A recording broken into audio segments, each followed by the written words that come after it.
Hello everyone, welcome to our factory. This is Kim from Desu Technology Limited.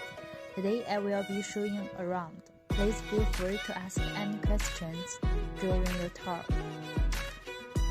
The first entry is our air shower. It is necessary passage into the clean room. Can reduce the pollution problems brought by entering and leaving the clean room. Well, on the top floor is our raw materials mixing area, which dissolves plastic particles and the color must batch at high temperature.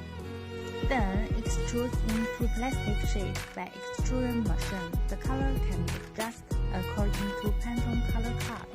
Our raw material is 100% virgin. This is where we collect the rolls. We weigh and pack them according to the weight specified by the customer. The shipping mark indicates product specification and the QR code, which can check in the source of the product producing information. Then covered with paperboard and the bottom is non-fermentation wooden tray.